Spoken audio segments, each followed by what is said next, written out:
OK.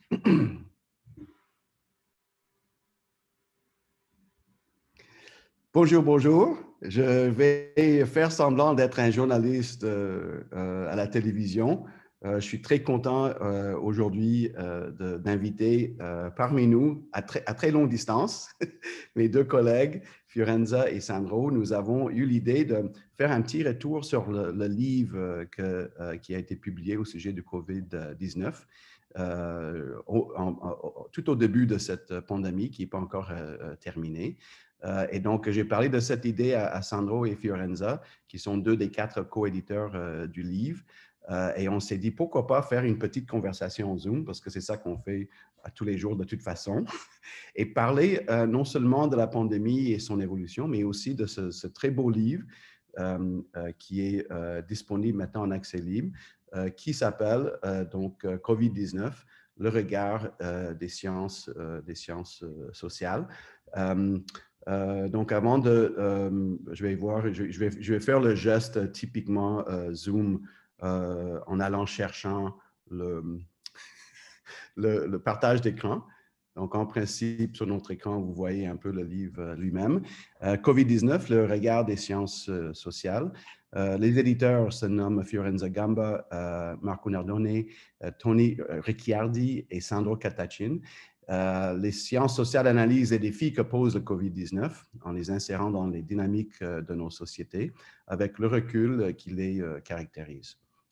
Ces sciences sont particulièrement adaptées pour comprendre les dynamiques sociales, économiques et politiques d'une maladie qui, pour certaines, a les traits du diable et pour d'autres, ceux d'une banale grippe.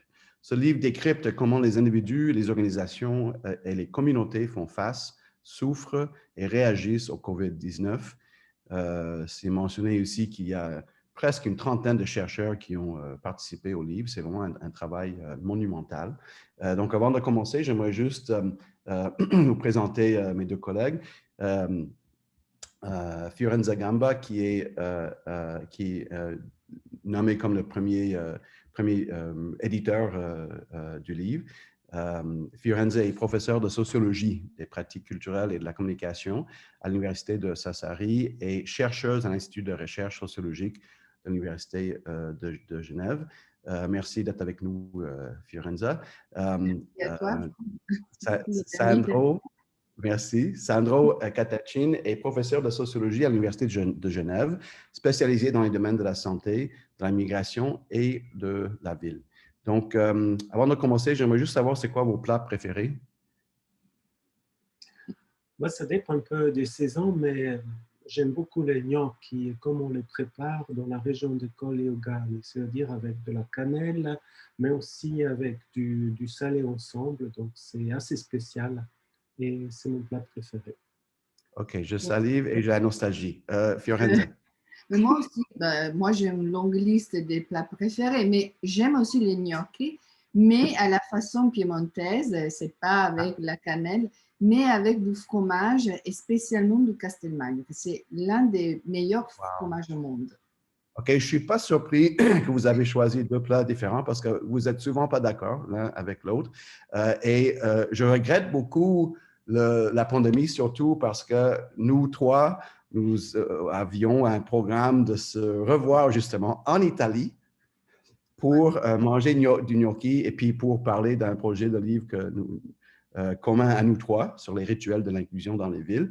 Et donc, c'est ma fille, je me souviens, qui me disait, mais papa, tu ne peux pas partir en Italie, là, c'est l'épicentre du problème. Je dis, non, c'est correct, cette maladie, elle ne va pas durer longtemps. Et donc, comme vous vous expliquez dans l'introduction, nous avons toujours eu dans nos sociétés des différentes perceptions sur les pandémies.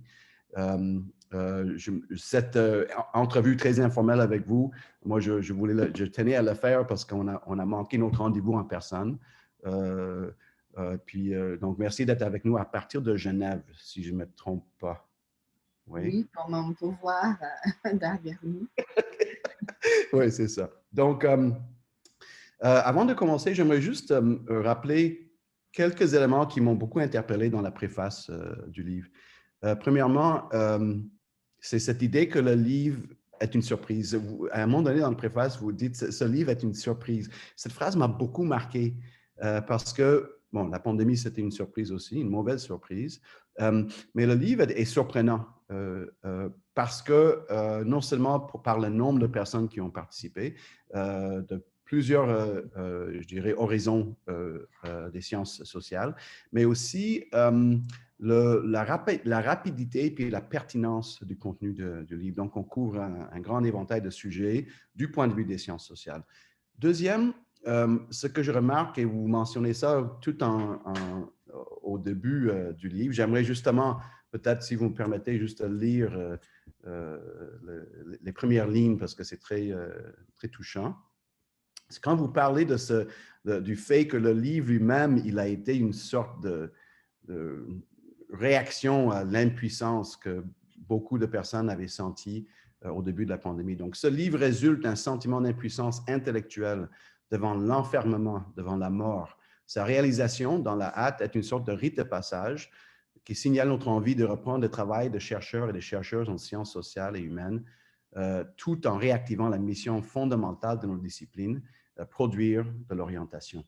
Je trouve que c'est vraiment une excellente façon d'ouvrir le livre et ça souligne le sentiment d'impuissance que beaucoup de personnes ont vécu et continuent à vivre. Et j'adore cette réaction des intellos. Face à un problème qui est comme impossible à résoudre et face à une situation de crise, on va commencer à produire du savoir. C'est un réflexe naturel pour nous qui est vraiment bon pour la société, surtout parce que vous avez constaté dans la préface qu'au début de la pandémie, ce qu'on voyait surtout, et puis jusqu'à maintenant, c'est beaucoup ce discours biomédical, un discours épidémiologique sur le virus et sur les questions des sciences médicales, ou de santé publique surtout, je dirais. Et donc, ce que vous proposez dans ce livre-là, c'est d'équilibrer un peu et de rappeler que nos systèmes, les systèmes humains sont très complexes, surtout quand on prend en compte l'être humain au niveau de ses relations sociales. Donc, je voulais comme rappeler ces points-là. Il me semble que ces idées remettent un peu le contexte, mais la première question que j'ai pour vous, c'est de savoir comment vous avez fait pour produire un livre aussi vite, parce que c'est sorti juste quelques mois après le début de la pandémie. Quelle a été la nature des discussions que vous avez eues avec les personnes qui ont participé au livre? Tu peux commencer. Je commence. Oui. La vitesse de production s'explique surtout parce qu'on avait bien préparé le concept, ceci dans 48 heures. Qu'est-ce qu'on veut? Qu'est-ce que sont les thèmes? Et après, on s'est mis sur la liste des gens qu'on connaît avec un premier choix, deuxième choix pour y répondre. Et ce qui était vraiment étonnant, et que le premier choix, à l'exception d'une personne qui était vraiment en difficulté durant cette période, ce premier choix s'est réalisé immédiatement. Donc, on voulait traiter les grands thèmes et les personnes avaient dit, qui étaient spécialistes sur ces grands thèmes, être prêts à jouer le jeu, de les réfléchir en termes Covid.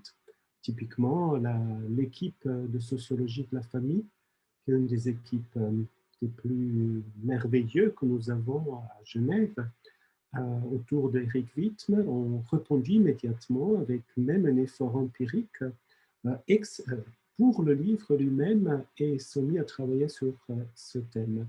Donc, famille est un thème.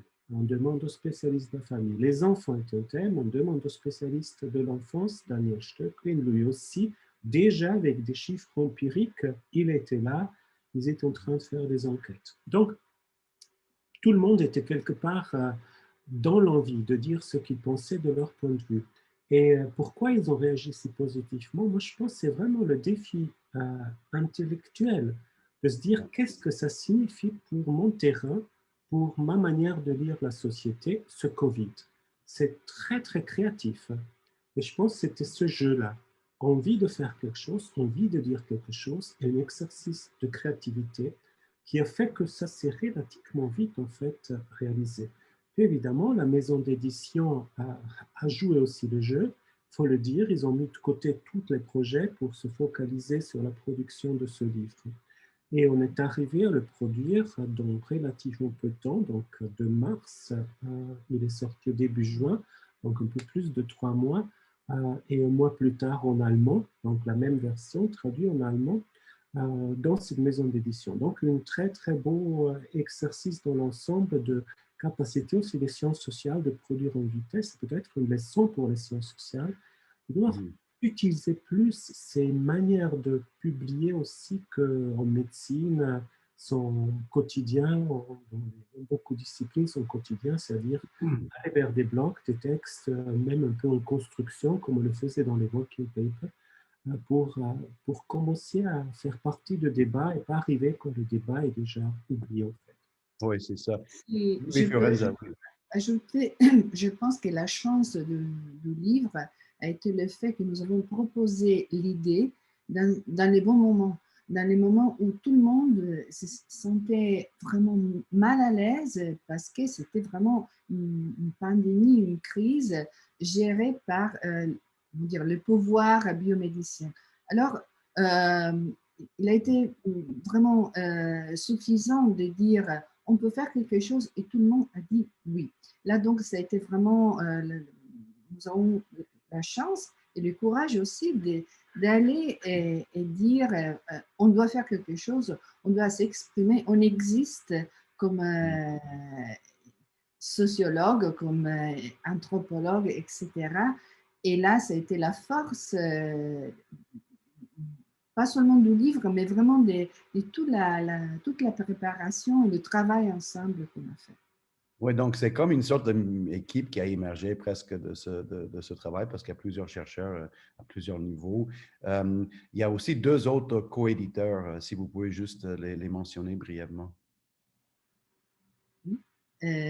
Marco Nardone, c'est un doctorant qui travaille spécialement, et dans les livres, on le voit très bien, sur la condition des personnes dans les prisons.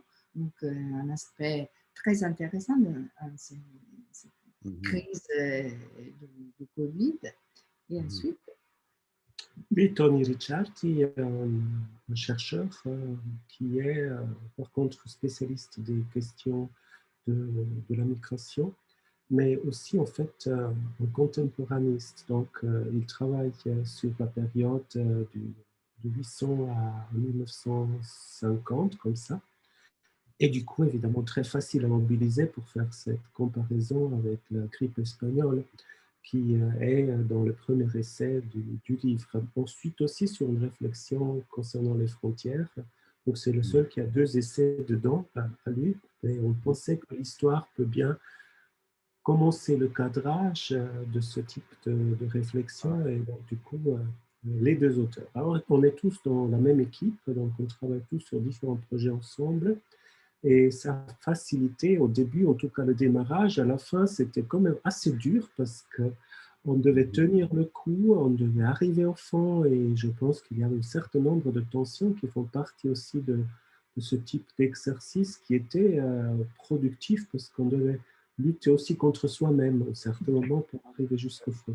Oui, surtout en contexte de pandémie, est-ce que, avant de vous poser 2 questions sur le contenu du livre, est-ce que vous avez eu des discussions par rapport au fait de sortir un livre à un moment dans la crise sanitaire où tout le monde manquait beaucoup d'informations par rapport à ce qui se passait? Est-ce que vous vous êtes posé la question si effectivement, si c'était trop tôt pour publier le livre? Non, je ne pense pas. Au contraire, c'était vraiment l'envie de dire quelque chose, de se rendre visible, d'être présent avec notre capacité de comprendre le contemporain. Et donc, avec les limites, bien sûr, que cette aventure représente, mais avec aussi la force de cette vision directe du point de vue sociologique ou alors anthropologique et J'aime beaucoup ça. historique, etc. Donc là, c'était plutôt l'envie, le défi de dire quelque chose, d'être présent, mais aussi la fatigue de le faire parce qu'on a tout de suite compris que c'était vraiment Mais j'aime beaucoup, ouais, j'aime beaucoup cette expression, Fiorenza, la mise en direct du savoir. C'est quelque chose, dans notre temporalité de chercheurs et universitaires, on n'est pas très habitué à cette temporalité de la vitesse d'éclair des médias sociaux et puis des médias traditionnels. Mais vous avez comme relevé un grand défi parce que de vouloir aller à l'encontre de ce réflexe de se donner plus de temps pour réfléchir, ce qui est le réflexe de nous, les chercheurs. Vous avez décidé vraiment de faire une mise en direct de votre analyse de la situation. Et je pense que c'est pour ça que je voulais faire l'entrevue avec vous pour continuer à parler du livre et puis le rôle des sciences sociales dans l'analyse de ces phénomènes. Dans l'introduction, vous avez soulevé deux thèmes. Et puis, je vais demander à chacun d'aborder brièvement un des deux thèmes. Le premier, c'est celui du risque ou des sociétés de risque ou à risque. Et deuxième, cette idée de l'incertitude. Et puis après, je vais vous demander chacun de mentionner un autre thème, si vous avez eu d'autres thèmes qui sont arrivés depuis que le livre est publié.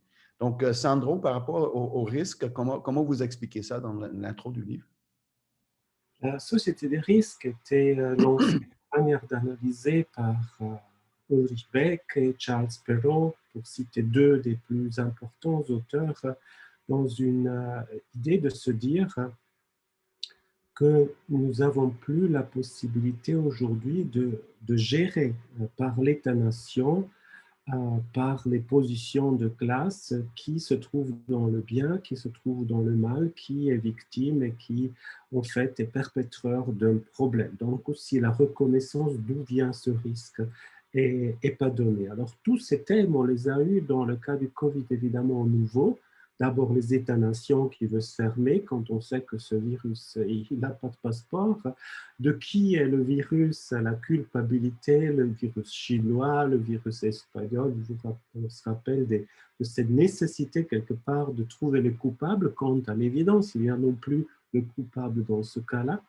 Et donc, du coup, la société de risque qui se déploie dans son ensemble aussi du fait qu'elle touche immédiatement tout le monde. D'ailleurs, elle touche d'abord les riches, le Covid, parce que fortement lié à la mobilité. Alors, ce que Ulrich Beck ne fait pas, ce qu'il n'a pas dit et ce qui sort par contre très fort dans ce livre et dans nos réflexions autour du Covid, est que la société des risques n'est pas égalitariste. Dans un premier moment, oui, comme Beck le dit. Dans un deuxième moment, les inégalités ressortent. Les inégalités, si tu as une famille riche ou pauvre, si tu es en prison ou si tu n'es pas en prison, si tu as un handicap ou si tu n'as pas de problème de bouger. Voilà, plein d'inégalités qui frappent dans un deuxième moment, mais pas dans un premier moment, mais qui frappent dans un deuxième moment et qui montrent que cette analyse de la société des risques a besoin encore de développement, je pense, après ce que nous avons appris par les grands auteurs. Très bien. Maintenant, l'idée de l'incertitude que vous soulevez.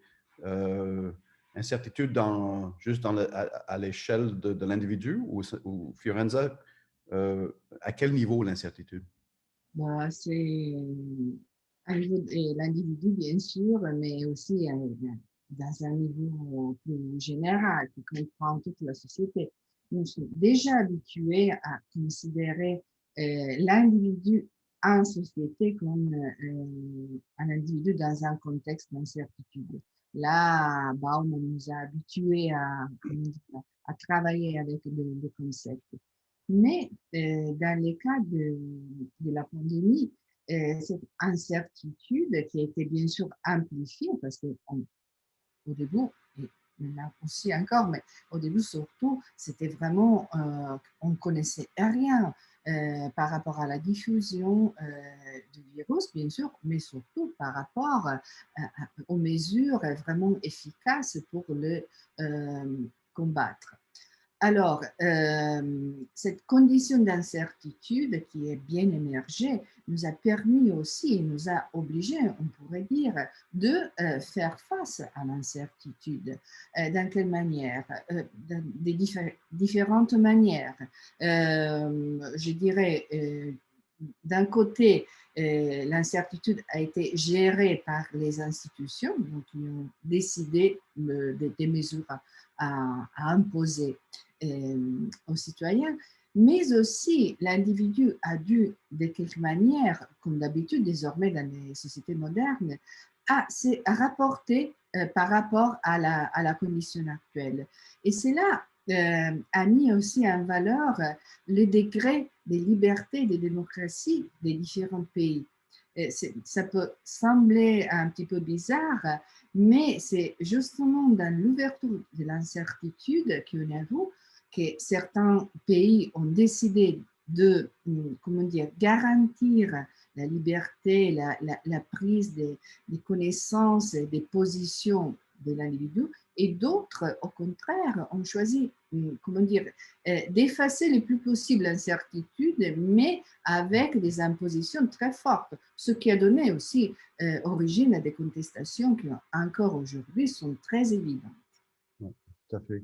Bon, maintenant, ces deux thèmes-là sont comme un peu les deux piliers dans l'introduction pour préparer le lecteur pour le reste du texte. Là, le livre est sorti à quel mois? C'est 2020, mais au mois de juillet? Non, juin. OK, c'est ça. Et donc, depuis là, regarde, on est déjà presque 6 mois plus tard. En lisant l'introduction, je me demandais si le livre allait sortir aujourd'hui, est-ce que vous mettrez les mêmes mots-clés? Est-ce que, par exemple, il y a d'autres thèmes que vous auriez rajoutés à cette introduction après tout ce que vous avez vu et vécu depuis le début de cette deuxième vague de la pandémie? Je suis disparu, reparu. Si je commence, quand on a décidé les thèmes, on voulait mettre des thèmes en avant qu'on discutait dans ce moment-là. Donc, ce n'était pas les thèmes qu'on aurait aimé décrire. Je me rappelle typiquement du thème du corps et de la masque, que c'est un thème magnifique de traiter, qui n'est pas dans le livre parce que c'était beaucoup de ces détails. Il y en a des centaines en fait. Donc, on voulait vraiment être sur les gros thèmes qui étaient les thèmes à discuter. École et enfants, typiquement, qu'est-ce que les vieux, leur situation, les familles, les rituels sur les balcons, tout ce qui était quelque part aux yeux de tout le monde et qui était à la recherche d'un encadrement que nous avons tenté de faire. Aujourd'hui, évidemment, on est sur beaucoup de thèmes qui sont beaucoup plus micro, plus spécialisés, qui nous intriguent et qui nous intéressent. Un des thèmes que je traiterai dans le tome 2, s'il y aura ce tome 2, et peut-être qu'il y en aura avec un peu plus de distance, avec un peu plus de données empiriques, serait pour moi clairement les mouvements sociaux qui se sont mobilisés autour de la thématique, qui à ce moment-là n'étaient pas encore là. Voilà, il y avait des premiers signes, mais ils n'étaient pas là. Et maintenant, par contre, ils sont quotidiennement là.